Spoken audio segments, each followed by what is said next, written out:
In an effort to expand broadband access globally, the National Digital Inclusion Alliance has proclaimed this week as International Digital Inclusion Week, raising awareness that all communities deserve internet access.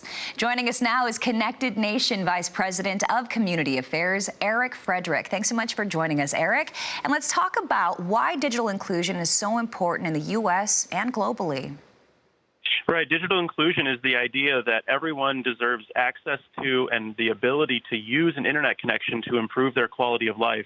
And that's absolutely critical here in the U.S. and abroad for accessing educational opportunities, healthcare services, government services online, and realizing the economic opportunities that are brought by an internet connection that can really benefit all of our communities, especially those in rural areas. Talk a little bit more about rural areas specifically. What are the technology action plans you have in place there?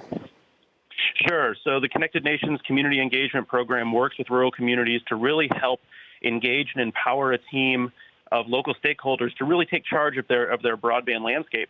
We help them identify gaps in service coverage. We introduce them to resources and opportunities to expand broadband infrastructure, but also to address challenges of affordability and the use of that technology once it's there, to make sure that that technology, once it's in the ground and available for everyone to use, is really being leveraged, again, to improve quality of life and community economic development. So the plans that we develop help communities start down that path to really get them more engaged in their broadband technology future. You mentioned affordability as an access barrier. Talk about any other trends or similar challenges within different rural communities that you notice across the U.S. Certainly, access to infrastructure is a big issue. We can't adopt and use that internet connection if it's not there. So we definitely have a lot of infrastructure gaps to fill in rural areas. But once the infrastructure is there, we also have challenges of affordability, digital literacy, and awareness of how those connections can really benefit the communities. So it's not all about infrastructure. Obviously, that's absolutely critical. But we want to make sure that we're addressing all of the challenges brought by the internet so that we can make sure that everyone is included in a digital economy. Okay, tell us more about what you do specifically and how a community can get help through the Connected program or Connected Nation.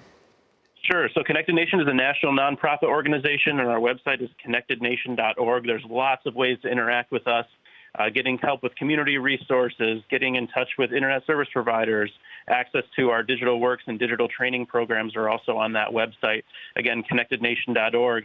And our programs, again, we work in states all across the country to really help very local communities, mostly in rural areas, get better connected and get access to the resources that they need to really participate in the digital economy. We really appreciate you spending some time with us today. Connected Nation Vice President of Community Affairs, Frederick, thank you so much for joining us.